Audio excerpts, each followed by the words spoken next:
Hello. Welcome everybody to Lunchtime Chat. This is Dr. Crystal Porter, and this segment is sponsored by Our Black Hair Matters. And just in case you don't know who I am, my name is Dr. Crystal Porter, and I am a hair scientist and owner of Main Insights, which is a company that conducts research to further the research for Black hair and scalp needs. And so I am today joined by Miss Tamara Johnson Sheely. And yeah, I couldn't be more happy because I think we are kindred spirits. But just in case you don't know what Our Black Hair Matters is, it is a platform where you can receive trusted information about Black hair because I really do feel that we are responsible for the health of our hair and scalp. All right. So, Miss Tamara, thank you for joining. Dr. Crystal, good morning. It's Tamara. Oh, where did I get that from? I knew it was Tamara. Thank you for correcting me. You've I knew. known me for way too long. Yes. And for those who have joined, please put your name in the chat. Let us know where you're from. You can also share this broadcast and also like us.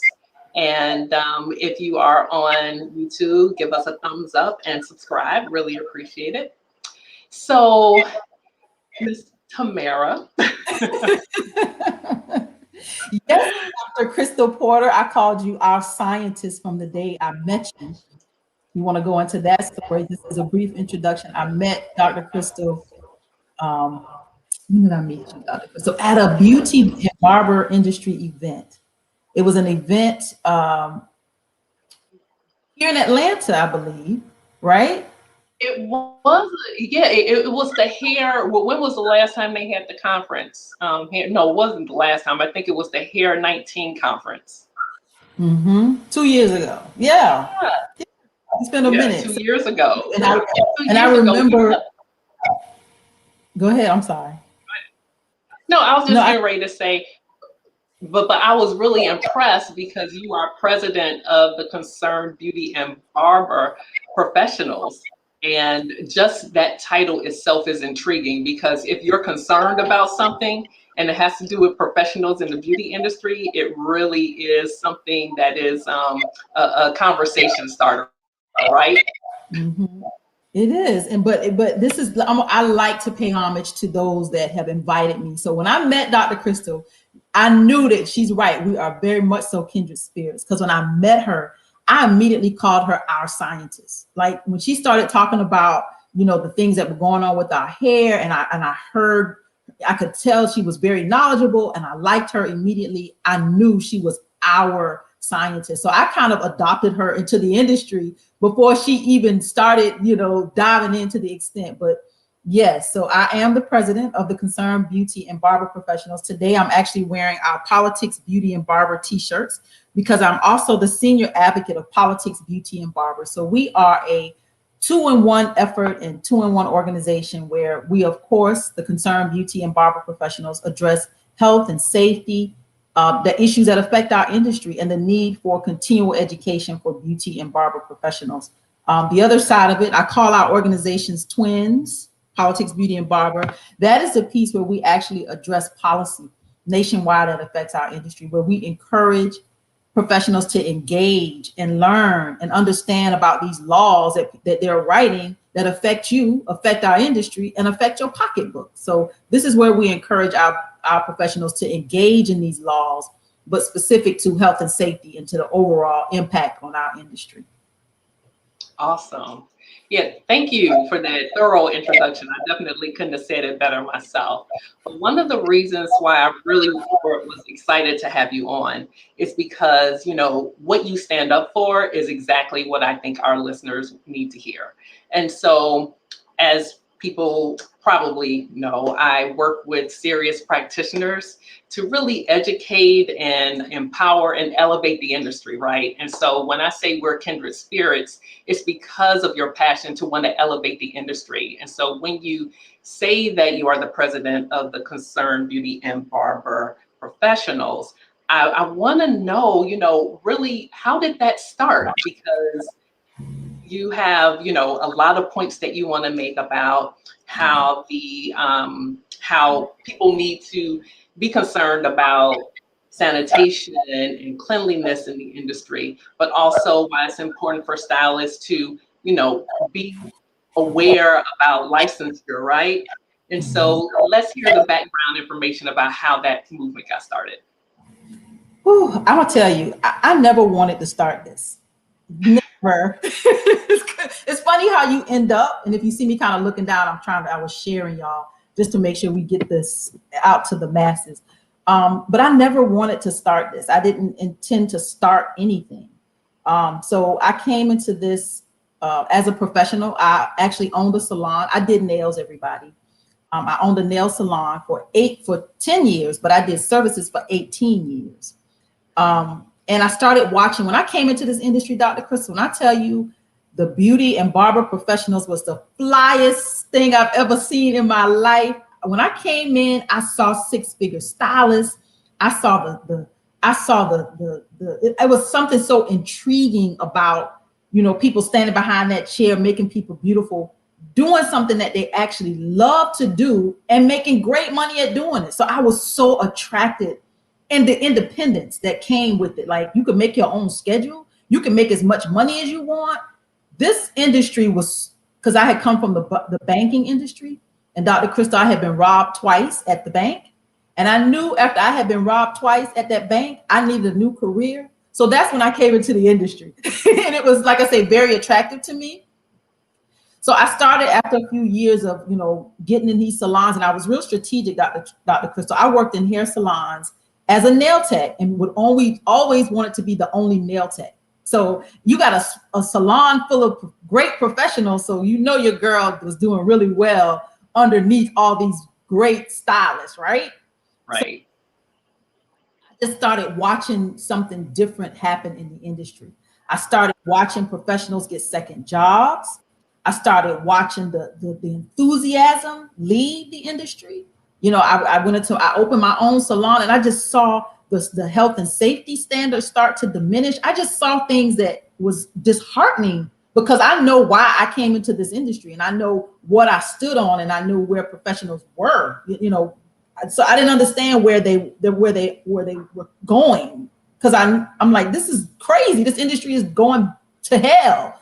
So I started going to the board meetings, the state board meetings. I am local to the state of Georgia. I live in the Atlanta area. So I started going to the state board meetings, Dr. Crystal. Went to state board, which led me to start getting engaged with a bigger national organization, which took me to Capitol Hill. And I realized that what was happening to our industry was not the fault of beauty and barber professionals.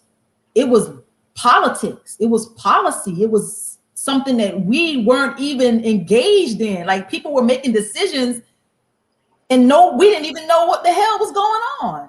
So that's why these two organizations were born. Then, like I said, the need for continual education. A lot of our beauty and barber professionals, a lot of the states don't require anything beyond licensure, which is a detriment. Any licensed professional, your attorneys, your doctors, your accountants, all these industries require higher education, continual education. They have standards. They let us graduate and then to hell with us, you know. We don't, and this is an industry where you're touching people, you're physically touching people. And in this COVID season, we were deemed non-essential, you know. So there's levels to, you know, what is happening to us.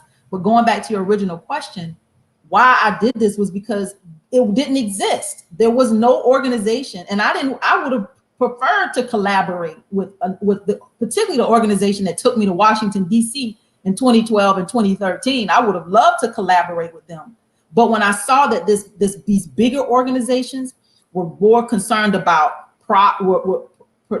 manufacturers, they were more concerned about schools, they were more concerned about, you know, owners. They weren't concerned about the professionals specifically to the extent that we needed support. And I feel like, as far as professionals are concerned, we are the industry. There is no industry without those of us that are doing the work. This industry doesn't exist. We are the industry. We should be dictating in what direction this industry goes. So there's the Concerned Beauty and Barber Professionals and Politics, Beauty and Barbers. The birth of it was out of necessity, and I just had no choice but to do something. Wow. Thank you for sharing that. As you were talking, when you were saying that a lot of people weren't really in tune with everything, it's really shocking because a few weeks back, you had an interview with Dr. Tiffany Gill of Beauty Shop Politics. Mm-hmm. And she was making a point during that that little chat that you had with her that the profession used to be like not only highly regarded but very engaged with community, right? Mm-hmm. And so when you said that a lot of stylists or beauty professionals really weren't in tune with everything going on, that's really surprising. So I wonder how we lost that connection. And you'll hear me periodically say we, because even though I am not in the industry in that Yes, capacity, you are. You people, us. You are one of us. I told you. I met you. I said you are our scientist. You are one of us. yeah, well, thank you. But yes, I easily insert myself because I do feel that I'm a part of the industry in terms of the support that's needed and where we need to go to, to elevate to. So can you share some of what Dr. Gill was saying in terms of where we were and, your perspective on where we are now and how that could have happened? And that was the magic question I had for her too. After reading her book, it's called again Beauty Shop Politics by author Tiffany Gill. It was an amazing read. We actually read it as part of our book club with the Concerned Beauty and Barber Professionals in Politics, Beauty and Barber. We do a book club in the month of December and the months of May, June, and July. So that was our December read was Dr. Tiffany Gill's book. And that was my magic question to her. That was what I wanted to get out of her book. How did we go from an industry where she talks so, vividly about Madam C.J. Walker and her contributions and Turnbull, which is Malone, just all the pioneers that, propelled this industry that gave us something when we came out of slavery and in that Jim Crow era in the era of segregation where we kind of had to figure out who we were as a people. Like, who are we and what assets do we have? And, learning that our hair was an asset. Like, that is where we are. That's where we can capitalize and we can take a dollar and turn that dollar into more dollars. And we can turn that dollar over in our communities. Just seeing how, that book really, it was such a great read because it really let us know that the power of this hair on our heads.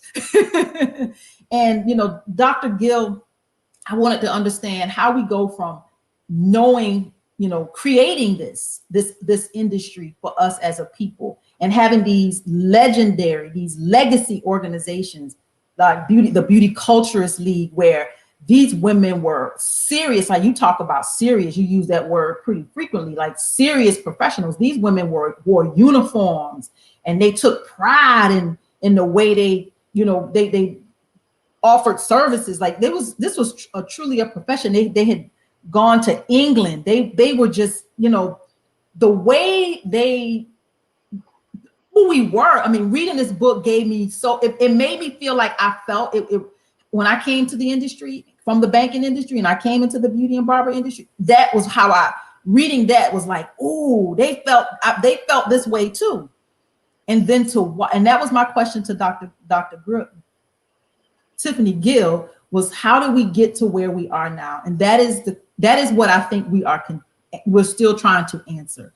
Like I said, I believe watching the policy and the politics, we started watching, specifically watching numbers in 2015, and I'm actually have them right here. So in 2015, as an organization, we tracked 308 bills.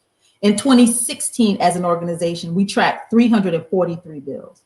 In 2017, as an organization, we tracked 409 bills. In 2018, as an organization, we tracked 355 bills. In 2019, as an organization, we tracked 266 bills. In 2020, I'm still going through our 2020 bills, but we had 422 bills on our radar. That number may be a little less, probably in the 300s, but because I'm still doing my industry report for 2020. But just to know that there are hundreds and hundreds of bills that we are sure about as an organization that have affected us says a lot about why, going back to your question of where we were and who we were and where we are today. It's policy, it's politics. And until beauty and barber professionals engage in what's engaging in them, because this all boils down to the money. You know, this is people got their hands in our pockets, beauty and barber professionals, and we have to engage in a way that we've never engaged before. So during the 60s, Tiffany Gill did a great, talking about how they fueled the beauty and barber industry, fueled the civil rights movement with our contributions financially. Mr. Randolph,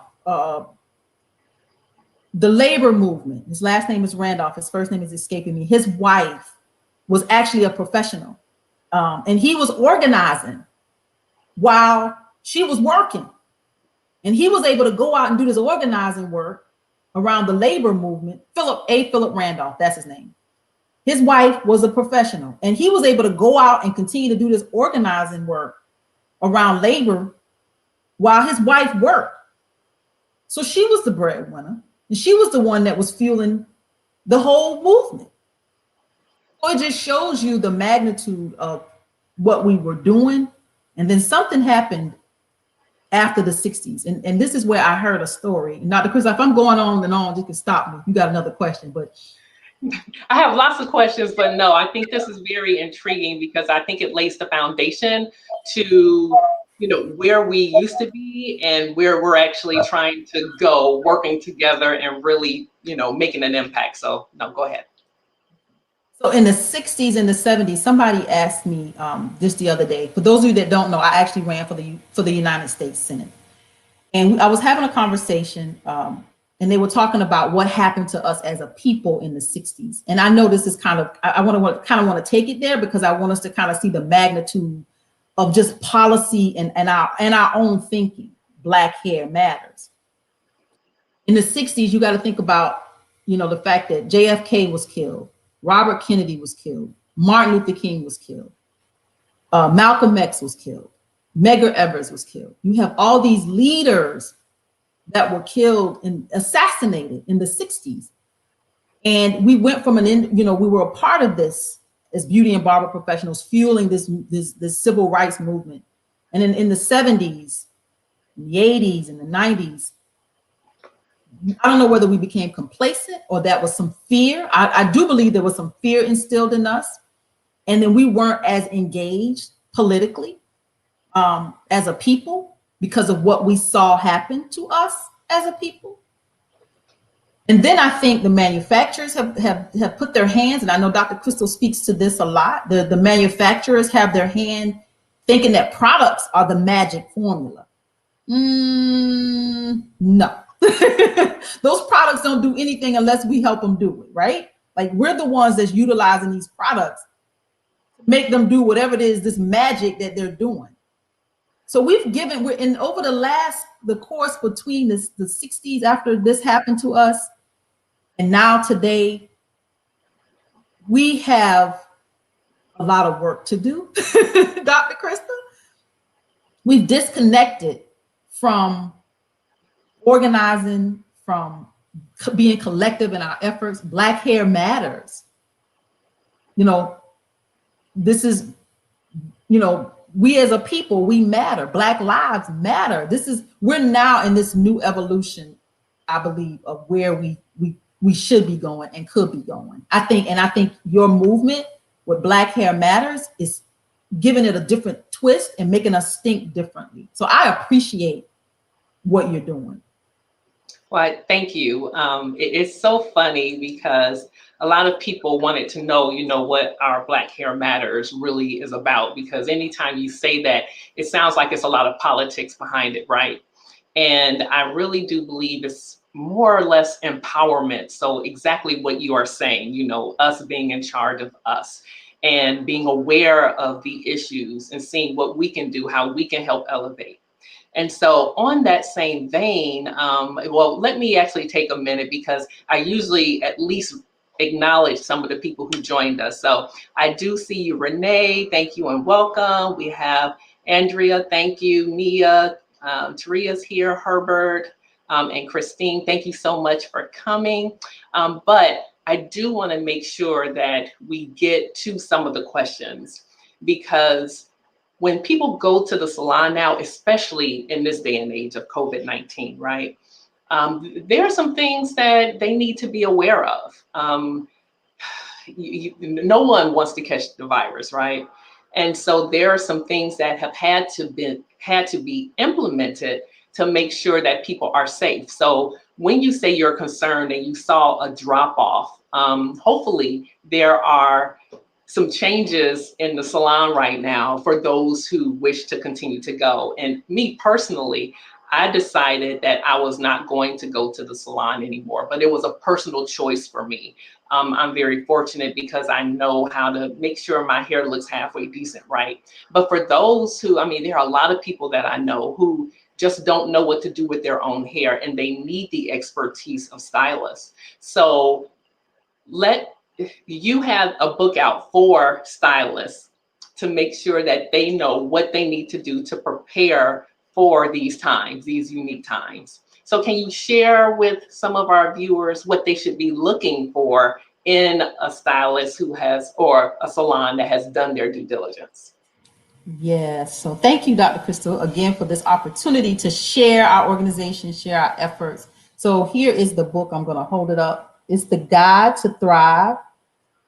It is the Health and Safety, Longevity in Salons and Barbershops. It's a guide that was birthed in me, Dr. Crystal. This is actually my second book. My first book is was political, very political and very personal to my run for the state senate here in the great state of Georgia. But this book came to me around the same time as my first book, and I started writing part of it. And I never had the rest of it, but God only gave me part of it. So I wrote what I had. So this book was actually, when the pandemic hit, God put it in my spirit then that here's the rest of your book. So I was already, as soon as this pandemic came and hit our industry, I was ready. And I promise you this book was probably out in about 2 weeks, 2 or 3 weeks. It was out and ready to go right at the time this pandemic hit. So that's just a testimony, y'all. When you feel it in your spirit and you don't have all of it, just be obedient to wherever you are in the process, and do whatever you're supposed to do in that moment, because I was ready when the pandemic hit. So one thing that we should know, those of you that aren't professionals, you know this already, but we want to make sure that, when we're going into these establishments, I did go back. It took me a while because I had to get a haircut, Dr. Crystal. I'm just not going to do my own hair. I'm never going to do what you do. My hair will never be that long. It will never be that beautiful. No, you can't talk like that. No, yeah. It won't, Dr. Crystal, because I'm going to cut it all off. It's not. It's beautiful even when it's short, though, so. You're good.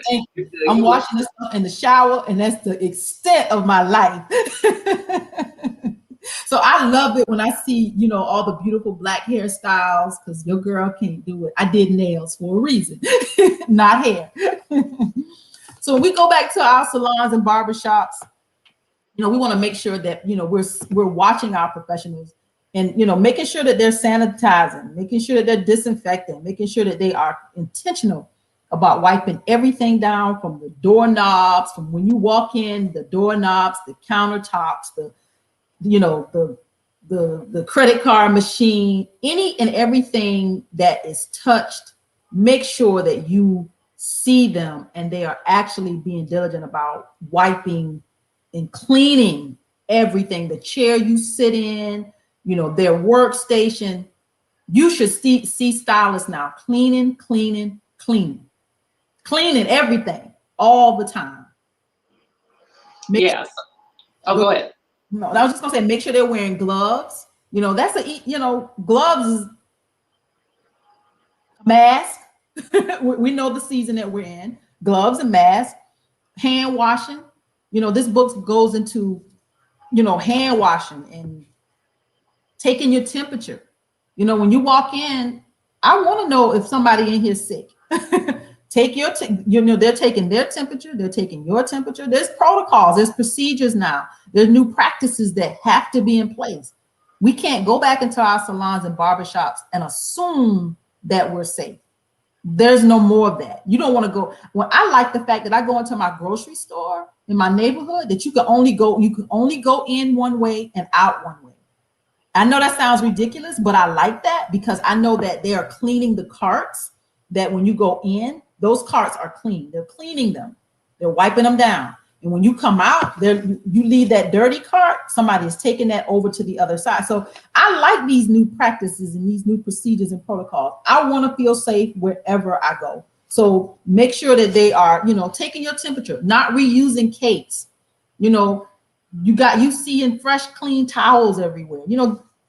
We just have to be mindful that when we go back into these salons and barbershops, that these spaces and places are safe. So again, if you haven't gotten the Guide to Thrive, here it is.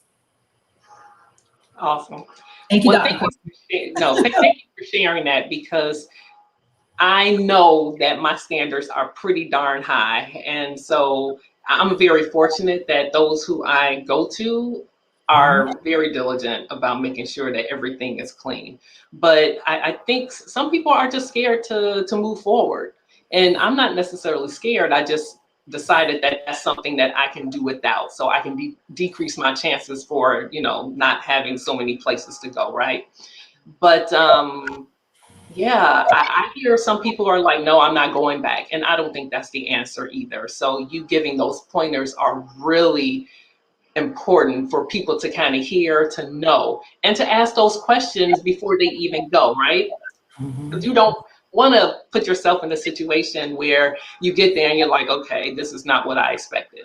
You want to make sure. And I would hope that professionals would be very receptive to you asking those questions, because you as someone they're giving service to need to know all that. That's awesome. So Renee gave us a compliment on our hair, so just wanted you to know that. She also said that protocols were reinforced with certification and barbicide would be wise to the owners and operators. Yes, I truly agree with that. But one of the things that I heard is that depending on the state you were in, not all states, so it's almost like the vaccine problem that we're having right now. Not all states are doing things the same way, right? And so I heard that a lot of states didn't put forth any mandates for the beauty industry. So it's amazing to me just the variety of different protocols or mandates per state. So can you get into that a little bit as it pertains to not only sanitation practices in this day and age, but also licenses, because they're not the same across states either. Yeah, and this is where I think we have to have one thing as an organization, Dr. Crystal, we have been trying to attack our issues state to state and attack our need for change and reform, and what the standardization needs to look like. From the very beginning, we started our organization in 2000. I started doing this in 2011, and we have always been diligent about state to state to state to state. And this has been what we're 10, almost November will be 10 years in.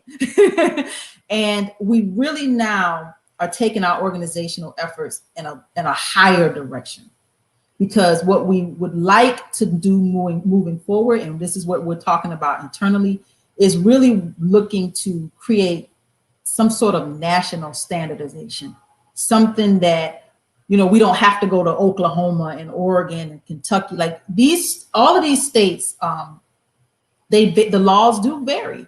Some, like you said, some states require this, some states require that. But when it comes to some level of continual education, this needs to be something that we address, where we can have some sort of blanketing of our policy. The fact that we were deemed non-essential, non-essential, as if non-essential means, in the way I'm interpreting it, and that may not, it may be, and you can, some people in the chat may feel differently, is that, you know, we were unable, we're not important enough, and we were unable to keep people safe, which I do not believe that to be true, because our foundation in this industry is health and safety. I mean, that is, you know, that is what's taught from the theory. That is it, that it's all health and it's all safety, it's sanitation. It's all about how we keep our clients safe. And the practical part of our education and our training, we demonstrate that. That's why we have beauty schools, and that's why we have these apprenticeship programs, because this is where you practice making sure that your clients are safe. So we need to, in this new COVID season, we just are going to have to be very intentional about policy and creating these this standardization where I don't want to ever see us shut down again, Dr. Crystal.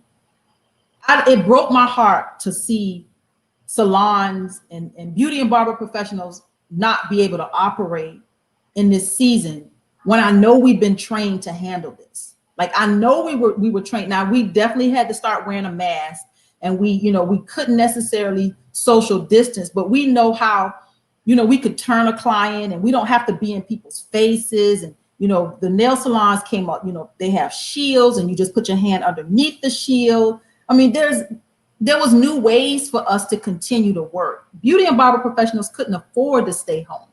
I mean, we're not an industry of people that have tremendous savings. We don't, we just couldn't afford not to work. We didn't get unemployment. Most of us are solopreneurs.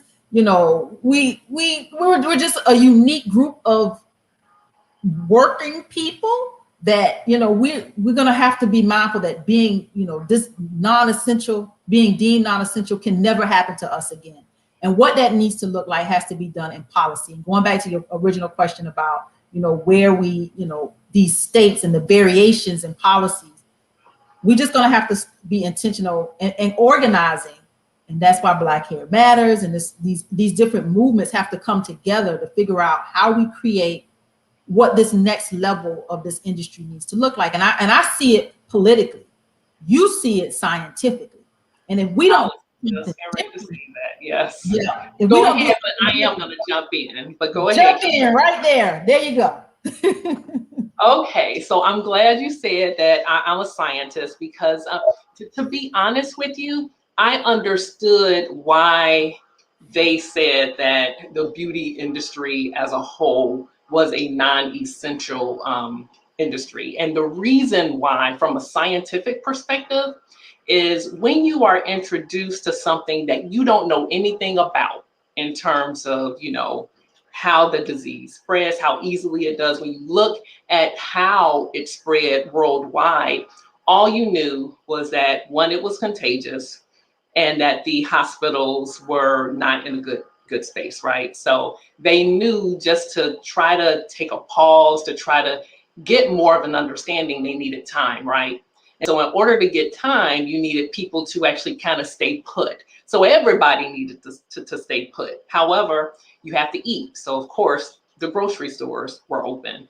Of course, if you have to travel to get somewhere because there are emergencies that happen, then you have to have the gas stations open. So there were areas of business that were quote unquote essential, but at the same time, I do understand that people have to figure out how to make it work for themselves, which is why over the summer, you and I, had a intern who actually volunteered her time to really try to set up ways that the professionals in the industry could actually service people in a way that they weren't used to. So it's all about, trying to pivot and trying to get with the time, so to speak. And so I think with the direction of some of the suggestions that the intern who's in communication did, they will be able to position themselves better in the future, because this had never happened in our lifetime or our parents' lifetime, right?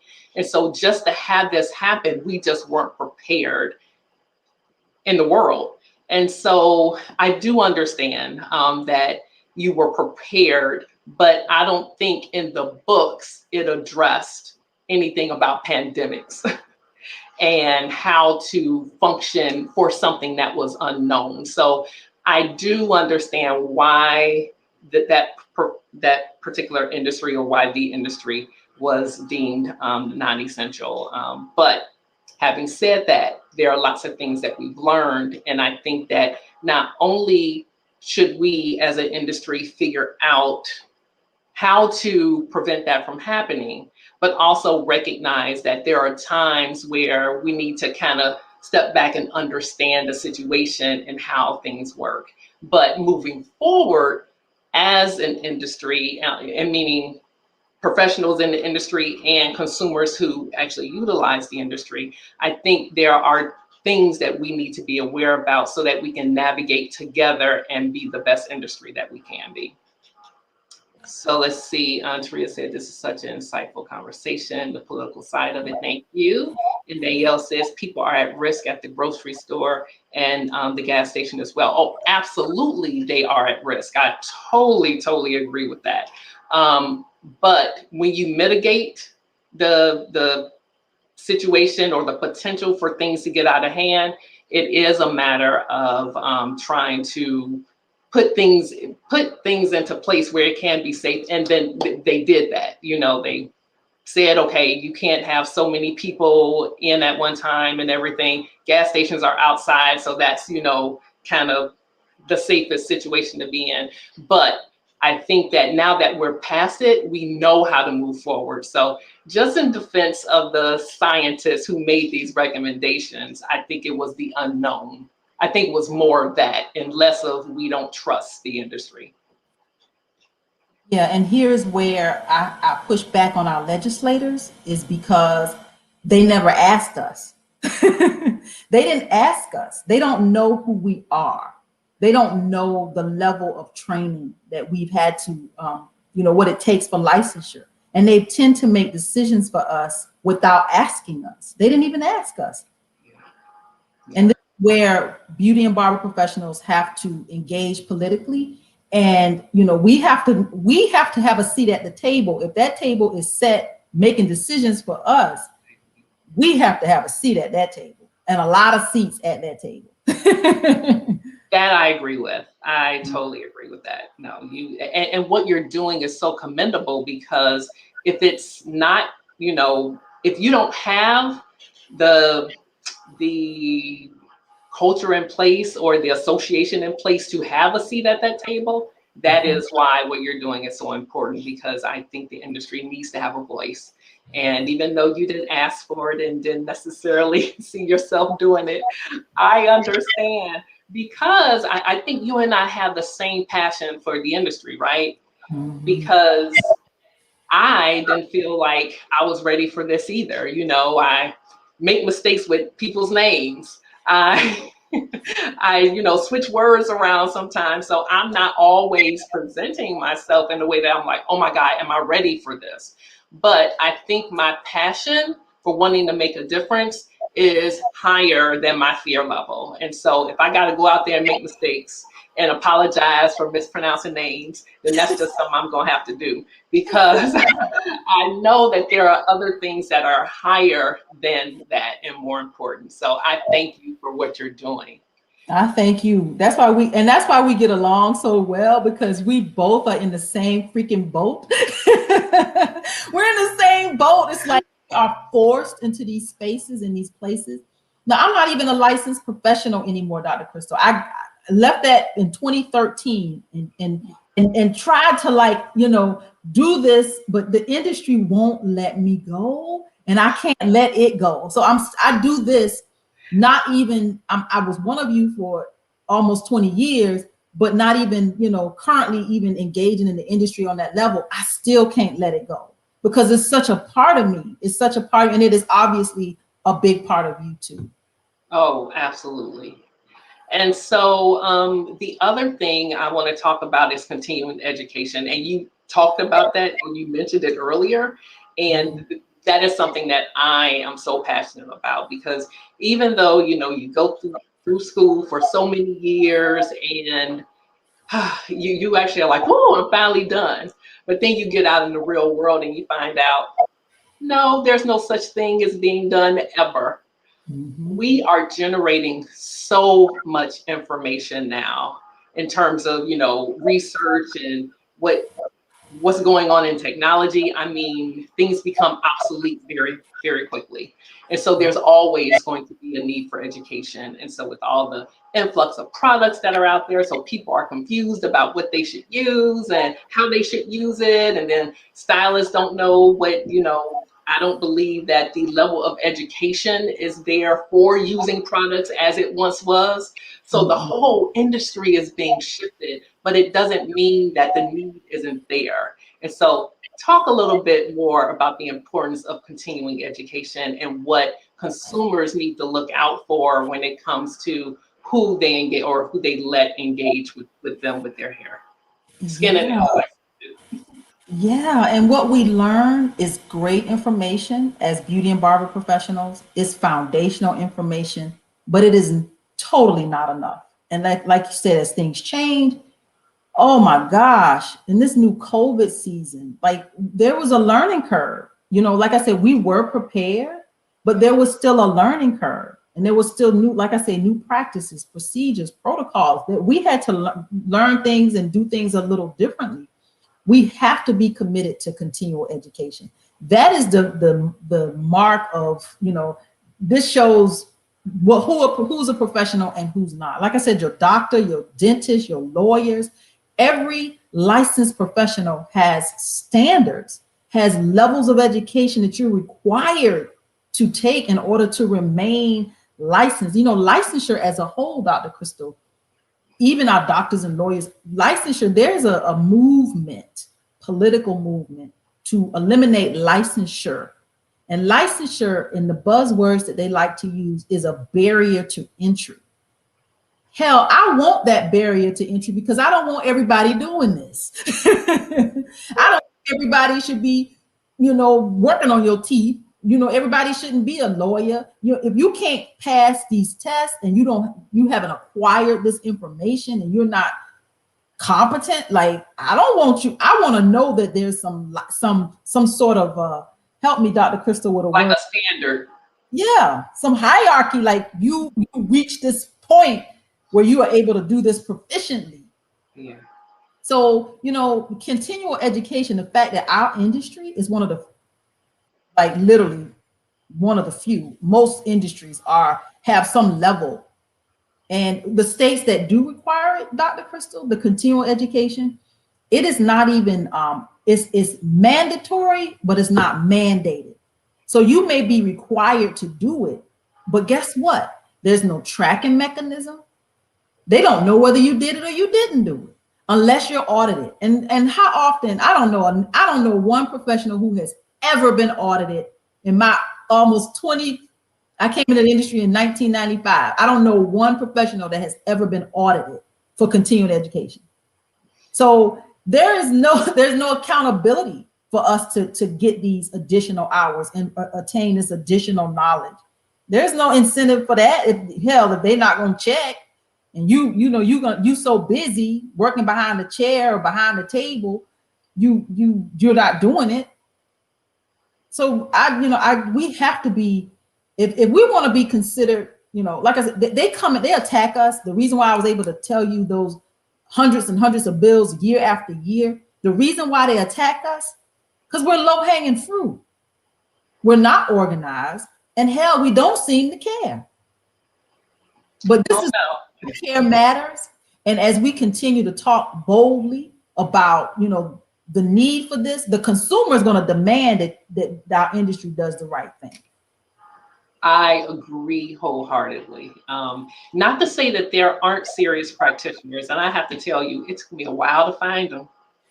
Tamara, it took me a long time to find them because I was all excited about, ways to collaborate, and I would just talk to stylists and outside of my circle. So I had like maybe 3 or 4 stylists who I knew were like supportive and on board. But in order to make change, you have to really impact the masses, right? And I would go and talk to stylists that I didn't know, and I would tell them what I would do, and they saw me as a threat. And I'm not going to joke, my feelings were hurt. My feelings were hurt because I was like, I don't do hair. I can't be a threat because I promise you I'm not going to take your customers. And so I think it boiled down to I was a threat because I was saying things that they perceive may make them look bad. And that wasn't my intent. My intent was to say, hey, I know you've heard things this particular way, but let me introduce to you another way of thinking about it. And then not only let's not think about it, let's actually start doing together and working together, right? And so they're out there, but it takes a minute for you to be able to find them. What'd you say? Penetrate this industry. Yeah. It takes a while. But when I talk about the mission of our Black Hair Matters and then what my company does in terms of doing research with Main Insights, then they're like, oh my God, this is needed. So consumers want it. And they come to me for, trying to help them with hair issues. And I tell them all the time, I say, I can give you a whole lot of information about your hair. That's my safe space right there. But what people want is to look and feel beautiful, right? They want information. They want correct information or trusted information. And so, you and I are doing the same types of things, right? You have your stylist who you work with, who you promote, who you know are doing the right things. And then I have my set of stylists who have gone through Main Insights training to understand the foundation of science and to actually be a part of the solution and not just talking about all the problems that are out there. So I think you and I are, really together in, mindset in terms of what needs to be done. It's just a matter of making the impact enough that, or letting people know about where we need to be so people will start demanding it. And then it'll just start churning on its own, right? And it's funny how you say they saw you as a threat. They thought I was crazy. They was like, "Oh, girl, nobody want to talk about politics. No, we don't care." And I'm like, "Do you not see the correlation between the money in your pocket and politics?" So I get it. I get the pushback. I got the pushback. And because I've been doing this for so long now, they see that maybe she's saying something. And I think, Dr. Crystal, I think is with this industry, these are artists. They first thing is all about the artistry of what they do. And it kind of takes a minute for it to kind of get to that other side of their thinking. And we've had to stick and stay in the fight. That's been your experience, and mine is just sticking and staying. And then what stylists and beauty and barber professionals, the nail techs, the estheticians, the barbers, what they don't understand is their clients. Let me say this. I'm gonna say this, y'all. Your clients will pay you more money. For the more you know, the more they will be willing to pay you. And I'm like, do you not see that your value and what they think is, if I could do this bad hairstyle or if I could do this bad set of nails? No, that doesn't equate to your professional value. What equates to your professional value is what's in your head, the knowledge that you have. And until our industry, Dr. Crystal, gets that part, they're going to continue to spin their wheels and go get second damn jobs. So if you tired, beauty and barber professionals, of not making what you rightfully deserve in this industry, you will be a part of what Dr. Crystal is offering. You would take full advantage of this program with our Black Hair Matters and what she's doing. You would take full advantage of it so that you can make more money, because your clients expect more out of you and will be willing to pay you more if you had more to offer them. Don't let me get on my soapbox, Dr. Crystal. I try not to go there. Why, thank you. I appreciate that. But I could say the same thing. What you are giving professionals is needed as well. And they need to know about us both, right? Yeah. Yes, there's no reason why my organization shouldn't be running over with professionals and your organization shouldn't be running over with professionals. Like there's no reason why they shouldn't be banging on our doors and saying, what do we do to get this knowledge, to get this information? We have moved into the information age. This is where this country and this world is right now. And then if we don't get on board, you think it's the talent? It's not. Dr. Crystal is probably a beast at twisting her own hair. She got that thing down to a science. She don't need you. I don't like doing it. She doesn't like doing it. Here it is. She doesn't like doing it. And there's other people out there like me. I ain't gonna do it. Like I'm gonna go get this stuff cut off. But I still would like the fact that knowing that my professional is knowledgeable. I get stressed out, and I have a stress patch in the top of my head that has happened to me over the last 4 years, and I'm learning like my body's changing. I'm premenopausal, so I'm going through my body's doing different stuff. So it would be great if my professional could say to me, Tamara, here's what's happening with your body right now, because I'm learning this new thing, this new body that I'm living in as I'm aging. So this is where the science and the hair science and all this information could help. But there's so few people that's taking advantage of this program. There's so few people that want to understand how the money in our pockets, the money we're making as beauty and barber professionals, this is politics. These people got their head, they want to deregulate you. You know why they want to deregulate this? Because if they can get these blow dry bars to open up that'll shampoo and style your hair, what the hell you need a stylist for? So I'm glad you said that. So before we end, I want to talk about this a little bit more because there are two sides of the coin, right? Mm-hmm. One side of the coin, and I am a proponent for licensure and making sure that people have standard knowledge that is needed to keep people safe, right? Mm-hmm. And so totally understand that because I'm about it. But then you have the other side who will say, well, as a mother, I take care of my children's hair.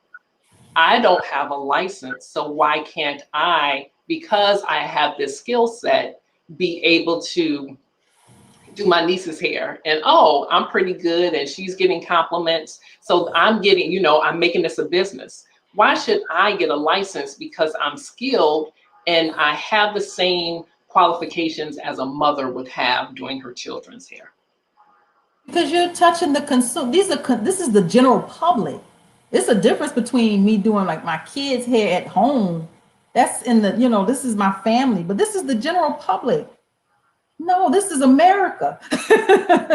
We have to keep people safe. That's why we're wearing masks, because your safety matters. I want to keep you safe. I want to be safe. And this is the general public. So anytime you are offering something beyond the confines of your own home and your personal environment, you're putting other people at risk. So you need some oversight. You need to be held accountable. You need formal training. You need a license. It's funny you talk about that because I circulated a video on my platform, Our Black Hair Matters movement. So those of you who don't know and you're not a part of the group, join the group, because I'm really going to start ramping things up, not only with knowledge, but just things that we need to talk about openly, right? But I would have to say, out of all the things I posted, in this particular video, I posted on LinkedIn, and it was a show that had a woman whose hair had been braided tightly, and she had to have gotten an infection, and she basically, in the crown of her head, excuse me, was bald. I mean, not just bald, her scalp, the inside of her scalp was showing. That's how much damage she had. Mm-hmm. And I posted it on LinkedIn because a lot of people in my profession are there, and no one made a comment on it. No one. And I understand the hesitancy, because in this time where we have so much civil unrest and people don't know what to say or the right thing to say, I wanted to see if someone would say, maybe something was going on with that particular individual. So yes, it was tight, But we have a whole lot of people who have braids that are too tight, right? And we don't have that severity of damage. And so, what is it that was going on with this individual? And I truly believe that it was something about her, because being a chemist, I really believe, well, it's a lot of studies on structure function. So structurally, if your scalp is in, it's a normal scalp, meaning that it's not any underlying issues, then you can braid hair tight and you won't get that severity. So I wanted scientists to say, maybe we need to look into what's going on with this particular individual. And no one said anything, and I haven't said anything yet, but it's really been on my mind because I'm like, we need to talk about this. We need to talk about the fact that there are things that are detrimental to us as a people, and something needs to be done about it. And we need to be in control of doing something about it and learning about it. Yeah. So the Danielle said, some people don't think it matters. Yeah, so professionals must educate clients on why a license is so important. Yeah, talking about licensure too. Yeah, so. Whew. So before I head out, I just wanted to say last night on 60 Minutes, they were talking about data integrity. And I wasn't sure if you saw that, but it was a great broadcast. And it made me think of you just a second ago as you were speaking, and how, you talk about this personalized, individualized information that you'll be able to kind of help people with their hair. But there's, as we move into this information age, and that's what the 60 Minutes was about last night. It was talking about China and the integrity of data, and making sure that people's information was safe. And I think, that's something I think you need to brush, maybe mention here today before we head out, is how your information, this is information that when you do this work in these studies and you're working with these professionals, this is very much so internal. Like, can you speak to that before we head out? Yeah, I sure can. So what I do with people in general, so I work with, like I said, serious hair practitioners, and serious means that they care and they're about the solution. And so for someone who really can service you properly and give you personalized information about what's going on with your hair, this is someone who understands and actually has had training to actually be certified to do research studies. And so this is information that they can give you one-on-one. However, from my standpoint as a researcher, I have no idea who you are. Everything has to have a subject number, a subject identification number. So I don't know exactly who I'm getting information about. I just know, okay, under all of these parameters or the information that I'm gathering it, this is just subject ABC123. So you're absolutely right. Integrity of the data is a must. It's something that we have to be certified to get, because in order to do research on human beings, we have to be approved by an ethics board, which is called an institutional review board. So you are absolutely right. This is something that is important and something that is very seriously considered for any institution to approve research. So thank you for that. Yeah. I thought about you when you were talking just a second ago. I remember watching it last night, and my background, my BS is in computer information systems, and that was the first thing they taught us, is the integrity of data and how data is king. And I just know that the way you are structured and the way you are doing your research and how you are helping this industry, there's a lot of integrity in the work that you're doing. Thank you for that. So, okay, I just want to, even though we talked a lot about politics, I know that there are a lot of people who need help. So if you are interested, you can put call in the chat, and you can schedule an appointment to be connected to a serious hair practitioner who has gone through all of the certifications and the education necessary to really treat you and service you in the way that you deserve to be treated. And so I want to end with you, Miss Tamara. Will you please let us know how to reach you and if there's anything that you'd like to offer?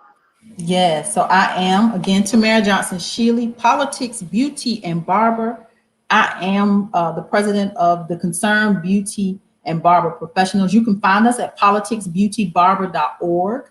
You can find us at the THE, C for concern, B for beauty, B for barber, P for professional. So the CBBP.org for beauty and barber professionals specifically. Join us, be a part of what we're doing.